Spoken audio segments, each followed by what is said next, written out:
1979 সালের ডিসেম্বরে কক্সবাজার সদর উপজেলার পিএম খালিতে সফর করেছিলেন শহীদ রাষ্ট্রপতি জিয়াউর রহমান। তিনি নিজ হাতে কোদাল চালিয়ে ঐতিহাসিক পাতলি খাল খননের সূচনা করেন। তার সেই স্মৃতি বিজড়িত খাল ও উন্নয়ন কর্মকাণ্ড আজও স্থানীয়দের কাছে ইতিহাস হয়ে আছে।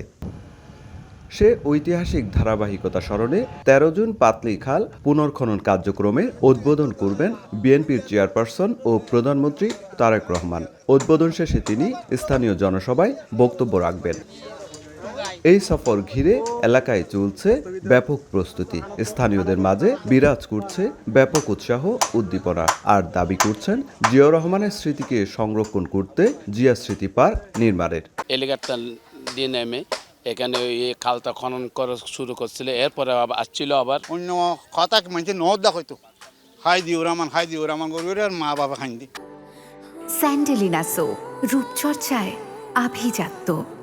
নির্বাচনের ইস্তেহারে এটা ছিল, উনি বিভিন্ন জেলায় গিয়ে খাল খনন করবেন, সেই প্রতিশ্রুতি বাস্তবায়ন করতেছে। জিয়া পার্ক হিসাবে আমরা একটা এখানে পার্ক চাই।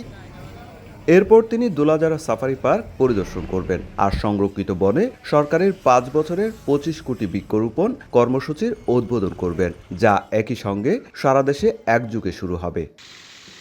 এরপর প্রধানমন্ত্রী পেকুয়ায় জুলাই গণ অভ্যুত্থানের শহীদ ওয়াসিমের কবর জিয়ারত ও পরিবারের সঙ্গে সাক্ষাৎ করবেন। এরপর নবগঠিত পেকুয়া পৌরসভা পাশাপাশি মাতামুহুরী উপজেলা ও থানার উদ্বোধন করবেন। পরে তিনি চকরিয়া বাস টার্মিনালে রাজনৈতিক জনসভায় বক্তব্য রাখবেন। এরপর কক্সবাজার মেরিন ড্রাইভ ও সমুদ্র সৈকত পরিদর্শন করবেন। সন্ধ্যায় তিনি কক্সবাজারের সুধীজনদের সঙ্গে মতবিনিময় সভায় অংশ নেবেন। কক্সবাজার জুড়ে এখন চলছে শেষ মুহূর্তের প্রস্তুতি। জনসভা স্থল থেকে শুরু করে প্রতিটি উদ্বোধন স্থলে ব্যস্ত সময় পার করছেন সংশ্লিষ্টরা। তবে স্থানীয়দের প্রত্যাশা, প্রধানমন্ত্রীর এই সফরের মাধ্যমে উন্নয়নের ধারায় আসবে নতুন গতি।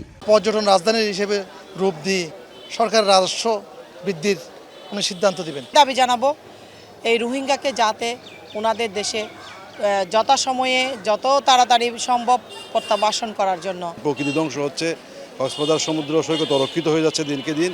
এসব বিষয়ে যেন সবাই দাবি দেয় ওনাকে। পৌরসভাকে যাতে সিটি কর্পোরেশন করা হয়, এই দাবিগুলো আমরা ওনার কাছে তুলে ধরার চেষ্টা করছি। আমরা চাই কক্সবাজারে একটা বিজ্ঞান ও প্রযুক্তি বিশ্ববিদ্যালয় করা হোক। প্রধানমন্ত্রীর সফরে সর্বোচ্চ নিরাপত্তা ও প্রয়োজনীয় সব প্রস্তুতি নিয়েছে আইনশৃঙ্খলা বাহিনী ও প্রশাসন। যত আইনশৃঙ্খলা রক্ষাকারী বাহিনী আছে এবং সাথে অন্যান্য যারা স্টেক হোল্ডার যারা আছে, এই যে পিডাব্লিউডি থেকে শুরু করে সবাই, জেলা প্রশাসন, রোডস অ্যান্ড হাইওয়েজ, বিদ্যুৎ, সবাই আমরা ঐকান্তিকভাবে প্রচেষ্টায় আছি যেন এই সফরটি অত্যন্ত সুন্দর এবং সাফল্যমণ্ডিত হয়। সার্বিক প্রস্তুতি গ্রহণ করা হয়েছে সংশ্লিষ্ট ডিপার্টমেন্টের পক্ষ থেকে।